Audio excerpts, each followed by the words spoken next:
Smash and record. Recording. Hey guys, it's the Offroad OnAIR podcast with me, Thomas Freeman. We've got Marley Grubby and we've got Andy from Offroad, All Access Offroad. Hey guys, how you doing? Nice beer in here, mate. Absolutely. What's been going on? Well, I was going to say the same thing. How have you been, mate? I've been away for a couple of weeks. So what's been happening? I have as well too. I literally did 3 weeks in the South Australian outback. We went all the way over to Ceduna. We went up Goulds Track, all the way across to the East-West Rail Link, and then basically made our way back across. Worked out the weather was going to shit. We went hightail it all the way to Coober Pedy. We did the breakaways. We stayed there for a few days. Then we went the Unandata track all the way into Lake Eyre, and we went into the Flinders Ranges.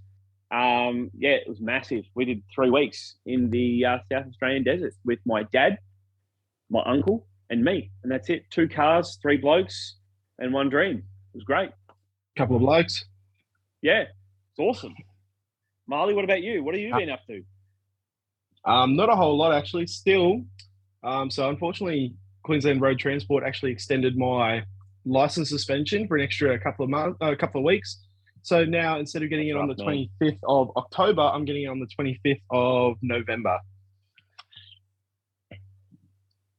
So that's still close. That's still close. Hold on to hope, man. Hold on to hope. Yeah, it's better than what I thought it was, because the way the lady was saying, she said I don't get it back for 2 months. And I was like, well, what? But no, I've chucked the 3-inch lift back into Ruby now. I'm getting 35s and I'm getting it all engineered hopefully next weekend or the weekend after. Holler if you need some help, bro. Happy to help out. Sweet. Found a good bloke that'll do it for $650. Yep, that's awesome. That is awesome. A lot cheaper than most of them. Yeah. So Sal and Ruby is off the cards now. You were talking about Sal and Ruby last time I was in the group chat. Yeah, I was thinking about selling Ruby, but now just with all the memories and stuff in it, I can't sell it for the money that I want for it, as you can't sell memories. So I've decided I'm going to keep it. It's going to stay with me all through TikTok, and when I eventually get onto YouTube, which will hopefully be not very far away, and then people can just see it grow from when I first got it to eventually what it's going to become.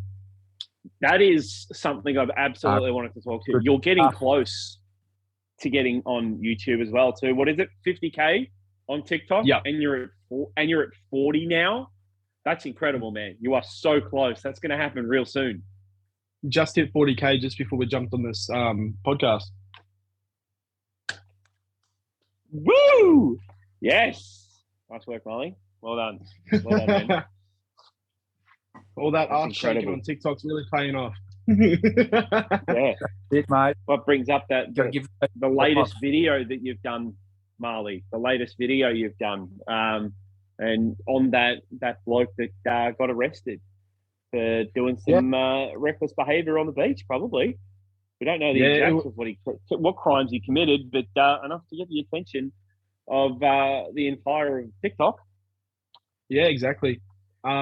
What I was believed that has happened is, in the video, the dude was saying that there was alcohol involved and there was also full jobs on the beach. So every pay plater, you can already guess what they're already doing. They must have been driving on the beach to get that much attention from police, and posted a video this afternoon explaining how we've all been young and dumb once, but if you're going to do something illegal, do one thing at a time. Don't do it all at once. So if you've got a big modified expensive full drive that's not engineered on anything, how about you don't fill yourself full of piss, as well as going around doing burnouts and other stupid stuff? And then that was the main thing. Yeah, go for it. I got a basic rule, Marley, and that is don't break the law when you're breaking the law. So exactly. Like you said, one at a time. So like if you're speeding, make sure you got your seatbelt on, make sure your car's roadworthy, all that sort of shit. Like you said, you drive around an unroadworthy car and you're speeding, what do you think's going to happen? You're going to get pulled over. You can draw attention to yourself. Speeding? Yep.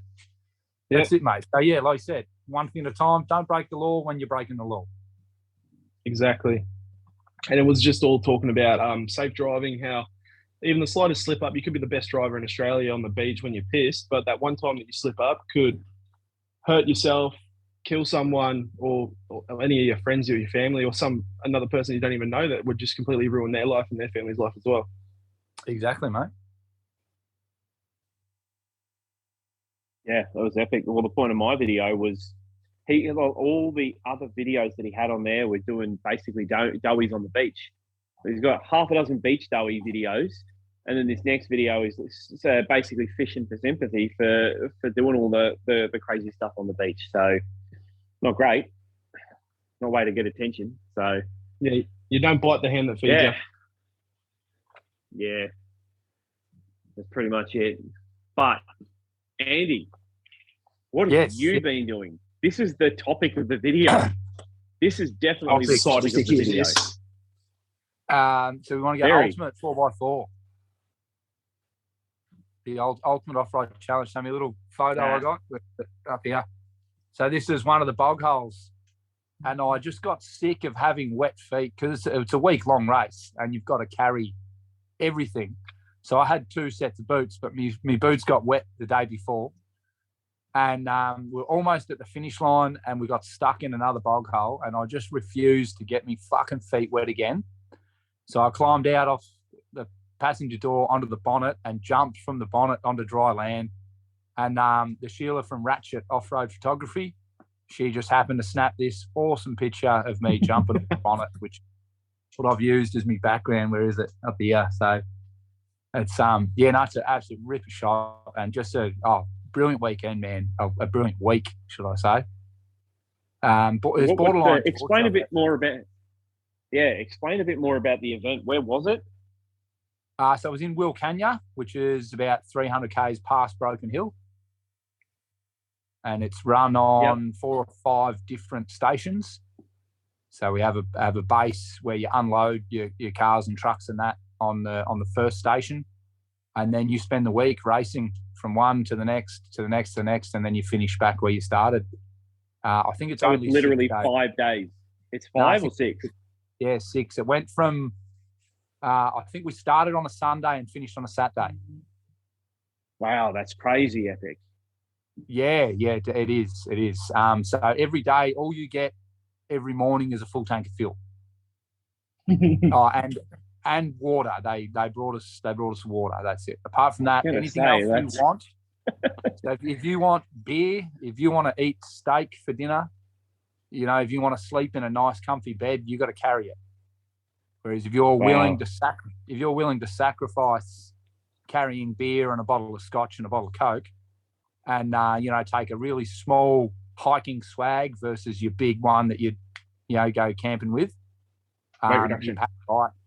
And there was a couple of teams that were real light. There was one bloke in I guess you'd call it a side by side, I think they call them an SXS, the little buggies, like a Can-Am buggy. Yep.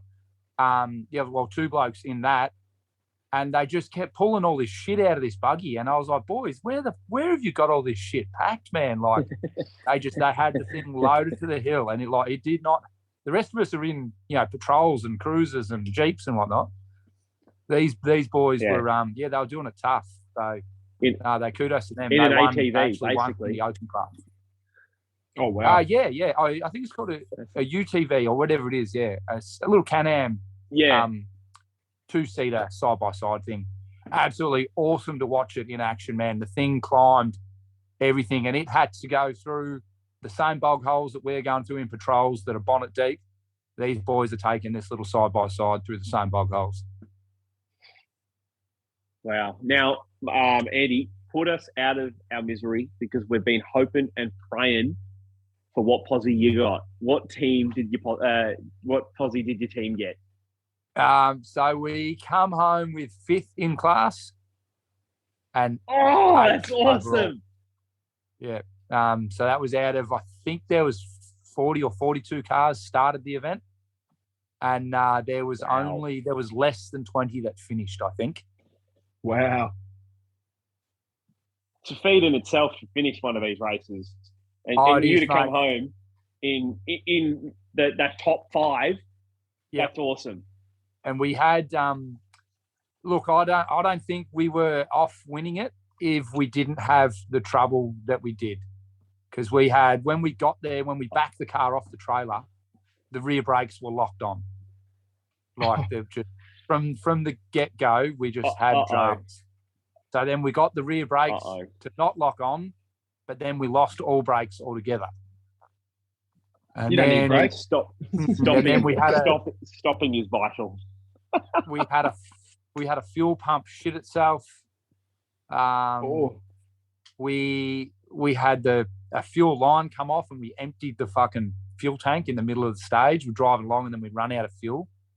We're just like, what the fuck? Like, how come we're out of fuel? And we're looking like, shit, the fuel gauge is empty. Get out and have a look, and we're just pumping all the fuel. So like, we're in the middle of nowhere. We're 200 k's from anywhere, and we've just dumped all our fuel on the side of the track. So just heaps of little problems. We had a couple of really good stages where we started from the back, and we were actually the first car to cross the finish line. That's awesome. They brought us back up. You get 100 points for the win. They brought us back up. So I think we had 2 stage wins and 2 stage third placings. Wow. It's it is. It's, I mean, you really got to enjoy it. Otherwise, it would be absolute torture. You love what you do, mate. Yeah. Well, there was one night we got into camp at about 2:00, 3:00, and started doing some repairs on the car so that we had it ready for the morning, because you got to start again at about 6:30, 7:00 in the morning. And my alarm to get up for work went off for 5:30 before I'd even gone to bed. So we rolled into camp, started fixing the car so that it was ready to go in the morning. And yeah, my alarm's gone off, and I looked at me mate and gone, dude, we got to get some sleep, man, because we're going to be up in another hour and try and race all day. How'd you go after that race? After the race or after that day? How'd that next day's race go after shit or sleep? I don't know if you saw me TikTok video with me mate asleep under the car. Yep. I saw interview a couple of the other drivers and say, geez, this car's making some funny noises. And yeah, we finished the first stage for the day. And then while we're waiting for the second stage to start, it's your time to repair your car, get some sleep, cook some food, do whatever you got to do. So, he thought sleeping was the best priority for him. Yep. I actually I hung my race suit out to dry and tried to dry my boots. So you got to do the essential stuff, and if it's sleep, then sleep. You have to, you got to sleep, but it's you run on adrenaline for the 6 days, and so it's actually the week after the event is the worst, because it's a major come down, and we call it the winch truck blues. That week after the event, where I just want to be back out racing, man. I just want to go, and you got to go to work, do the mundane 9 to 5 thing, sit in traffic, and it just it gets at you. The dopamine you get from the event just fuels you, and then when it's all over, you gut it. You genuinely you get depressed. Yeah. Yep, you do, and it's what we call the winch truck blues, and it's a legit. It's what happens. Yeah. Wow, that's epic. That brings me on to the next question as well, too, that you had with one of your other competition. What was the competition like? The Ultimate 4x4, it is probably the biggest race of the style of racing that I do. Like your competition, as in the other blokes that you were racing against. Well, the car that won is actually a really, really good mate of mine. He helps me with my car. I help him with his. He done a lot of so the car that I raced this in was another mate's car. He done a lot with getting that ready for the race. And they played it smart. They travelled light. They done really, really well. They only had one little mishap. They put a crack in the transfer case. So smacked the transfer case on a rock. So you got to metal mend it. You got to have the oil to put back in it. And they got it going again and got back out on track. But so he won the event. So that's wheelbarrow racing. So that's an NA Barra. Oh, so wow. All these other boys with big turbos and big LSs and all the horsepower in the world, they all got beat by a naturally aspirated Barra. There you go. It's not all about the power; it's how you drive it, mate. Well, power breaks stuff. Exactly. Power, when you get angry with the car and you've got a lot of power, you break it. More stuff to go wrong as well. You got to worry about turbos and stuff as well. Turbos make heat, and heat's no good. You got to, and that's where the motor that was in the car we raced before was a turbo TB, and I've got photos of that manifold glowing red hot, like absolutely on fire, man. Yeah, cook your breakfast, lunch, and dinner on the manifold. Yeah, why not? Yeah, definitely. Hand cheese sandwich, flip it over. We what's another one? So we had a small engine bay fire. But what it was the 24 volt. So the thermo fans run on 24 volt, and the control module for the thermo fans, it shook loose because it's absolute torture on the car. Every nut and bolt on the car just rattles loose. There's nothing you do about it. So the module for the thermos rattled loose, and it fell into the steering coupling. So as we come out of the creek, Rooster, the bloke driving's gone, the steering's got all tight. Like maybe we've broken a CV or something. I can't turn. And then he all of a sudden goes, oh no, it's come good. And what happened was that module got caught by the steering coupling. And as he's tried to turn the steering wheel, he's ripped all the wires. So live 24 volt power has started zapping around in the engine bay. And then because of all the brake issues that we had, there was brake fluid all in the engine bay. So that started a fire. So we're scooting along. We didn't quite realise, one, the car's on fire, and two, the thermo fans are now no longer working. So it wasn't until the computer started flashing at us that the car's getting hot that we thought, shit, what's going on? Car's getting hot. Yeah, and then we go, hang on, can you smell that? So you jump out, fire extinguisher in hand, ready to go. Car's on fire. We put it out, and then I've got that video too of how we fix that. So I'll post that up, and you can all have a laugh at that one, mate. You got a lot of in-cab footage. How did you get that much footage? Only when it's a long distance between waypoints, I've got the time to be able to record something. So I had my phone sort of in the glove box or in my pocket, ready to go as much as possible. But yeah, it's hard. I'd really, really like to try and get better and more in-cab footage, because some of the stuff you see and some of the things that go on, it's just be mind-boggling to normal people. Yeah, that's epic. Talk us through some of your other breakages that occurred. So we had a rear diff decide to leave the group chat. So as we dropped off, we dropped off a cliff. The chat for the rear diff. Yeah. So as we dropped off a cliff, the weight on the back of the car, landing in the sand on power, it tore all the teeth off the rear diff. And it was only, it was maybe a K and a half to the finish line.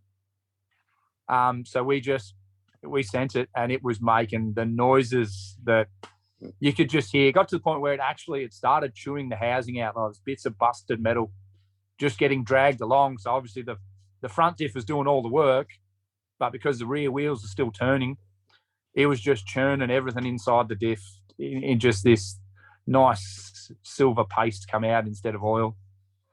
Delicious. Yeah, so that cost us, because to then go and repair the diff, to swap the diff center, you get what's called an outside assistance penalty.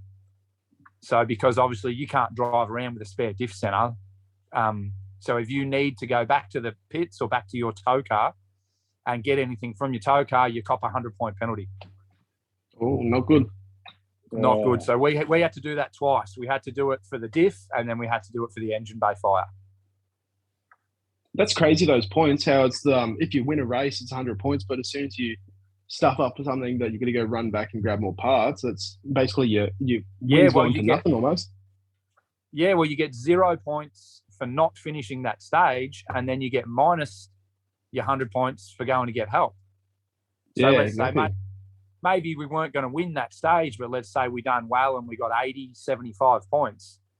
So it technically cost us 175, 180 points for that stuff up. And that happened twice. So you call that 350 points. And I think we were only about 500 points from the winner. Oh, a few little it's a tight race. It is. It's tough. It's tough, man. And all the blokes you race with, like, they are your mates. And you know, you just, I want to get in front of you. I got to beat you, and then you'll see them break down and they pull over. So we'd always, every time, pull up beside them, even though it takes time to come to a stop. Pull up beside them. You just yell out the window, "You boys all right?" They give you the thumbs up. You boot off. Away you go. But if you yell out, "You boys all right," and they're frantically scavenging for fire extinguishers or you know, they need help, you will stop and you'll help them, because at the end of the day, we're all mates. We're all human. We're not, you know, there's more to just winning. You know, helping your mates get to the finish line is better than the win sometimes. Exactly. And then what sort of stuff? Yeah. I was going to say, that's not outside assistance. If another car stops and helps you, there's no penalty to that. And we could, let's say you break down, we could tow you to the finish line and you'll still finish, you'll still get your points. And there's no penalty for doing that. And there's a lot of that happens. Just to, the idea of it is more to see everyone finish than to try and win. Yeah, that's so good. That's so I got a good. question. Marley, what were you going to say? What sort of stuff would you carry in terms of safety sort of stuff, like fire extinguishers? Do you carry fire blankets, all that sort of stuff, or? Yep. So fire extinguishers, a pretty advanced first aid kit, snake bite kits. It's mandatory to have 20 litres of drinking water on the car.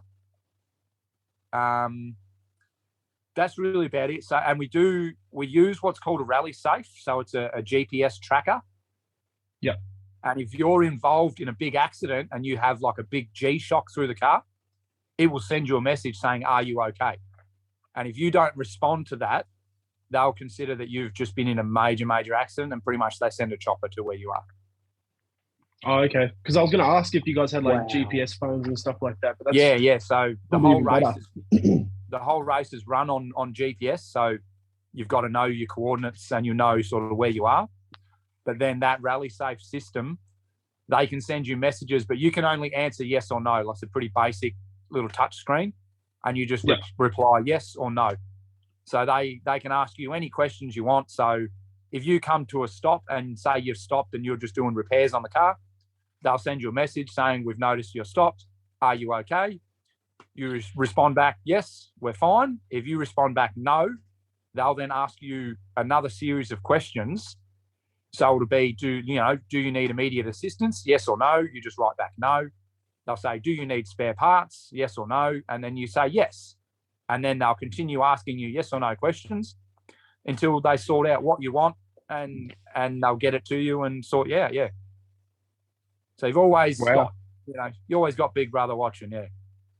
Yeah. It's surprising how much stuff actually goes into these real high qualified truck racing and stuff like that. I didn't think there was this much stuff that went into it, eh? It is amazing, man. And so every car has what you call a breadcrumb trail or a snail trail. So if there's say you accuse someone of cheating, what would you call that? A protest. Yeah. So you protest and say, I saw him. He didn't go through the creek the way it was put in the notes. He skipped around it and he went off. They can go back through the data and see exactly where every car went. They can tell what speed you were doing when you did it. They can tell you how long you were stopped for if you stopped. Like, it's really, really well done. Really good bit of kit, that is. Oh, definitely. And so the bloke that runs that, Rally Safe, his name's Wayne, travels all over Australia. He does the stuff for the Fink and all sorts of off-road rally racing and bits and pieces. That is awesome. That's pretty cool. That's blowing my mind. It's blowing my mind. And I mean, exactly that. I'd like to show you it more in detail and that, but from when we get there, you got to get the car scrutineered, and then you got to go to see Wayne to get the rally safe installed, and then you've got to go drive around a test track to make sure it's all in sync and everything's working. And then you got to go back and get your car packed, and you just, the time to pull my phone out and film and be like, hey boys, check this out. It's just not there. I need someone to follow me to do it. It's like you need a GoPro strapped to your head. Well, I've done that. I've done that in a few races, and I've got some really, really good footage. I've actually got footage of me being pinned underneath a winch rope. So I got knocked over by the rope when it pulled tight, and I'm screaming, stop. And yeah, the rope was across my leg, and he was winching up the hill while I was lying underneath it.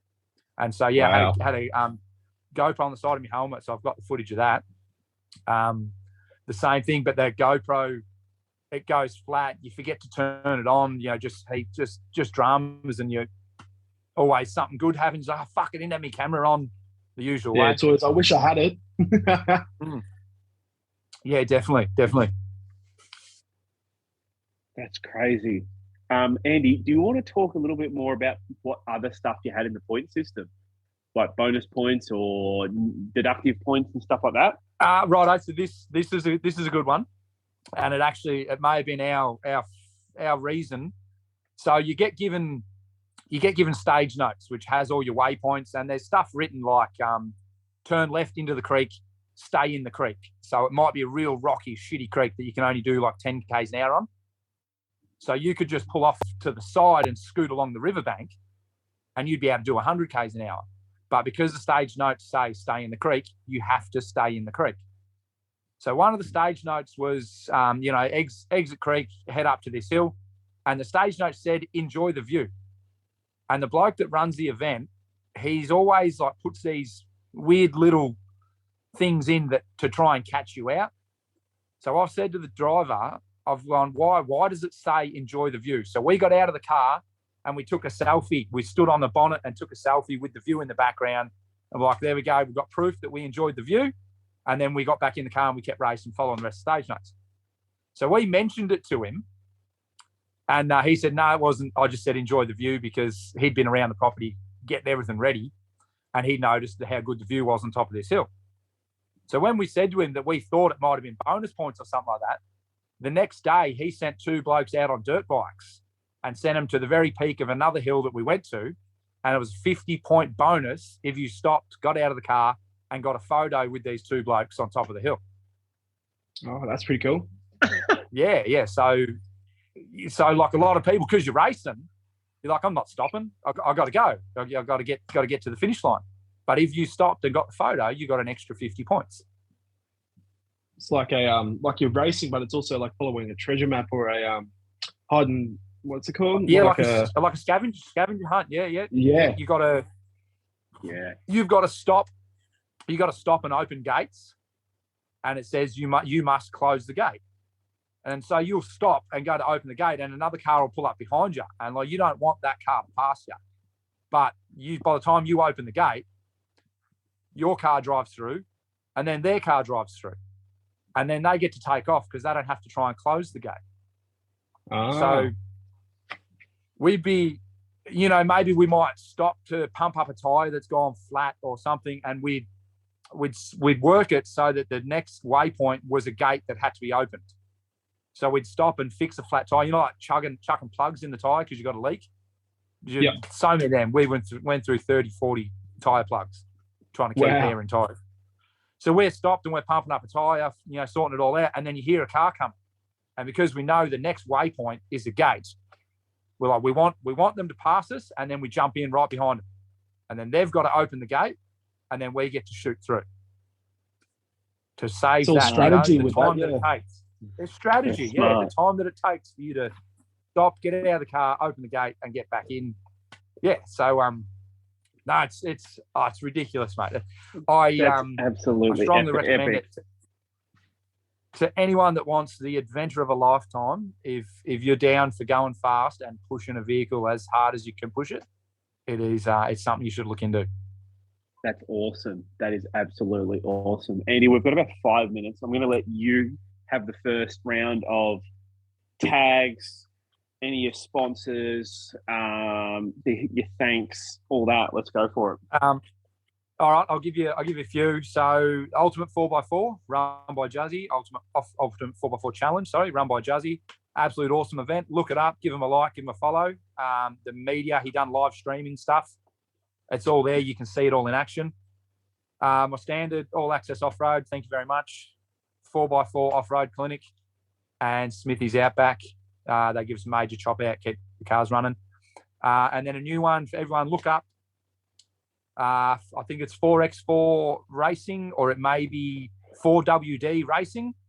The Wild Dog Winch Challenge. They've just opened up a class which is called the Weekend Warrior. You do not need a roll cage. You can enter your daily and you can come and race the style of racing we do.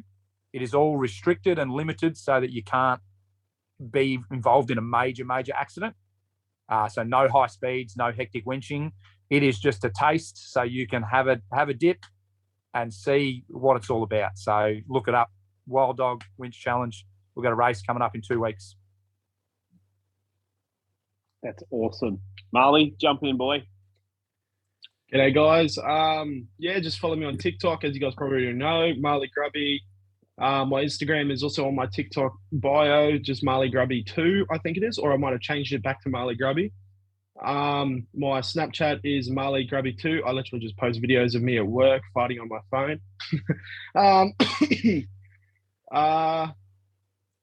Just remember to drive safe, keep safe, don't drink and drive, all that sort of good gear. Go and explore this great country that we've got. Cheers to that. I love it. And me, Definitely Thomas Freeman, on TikTok and YouTube, Instagram and Facebook. I am Food Wheel Driving. Got a few more stuff going on. It's going to be awesome. I'm just wrapping up basically the rest of my channel for the rest of the year. I've got that big trip that I did all around South Australia Desert. I'll be posting that up over the next few weeks. And aside from that, moving on with a bit of collaboration with a few other YouTubers out there. So that's going to be huge in the future as well too. And always the showcasing of constant mods and lack of maintenance that is going to be continuing to happen in and around my channel. So, yeah. Thank you very much. Cheers, guys. Awesome. It's been great catching up with you boys again. I look forward to doing it again soon. Great catching up with you guys. Awesome to see you. Peace out. Love you, boys. See you out on the track. So, take it easy, mate. Rainbow.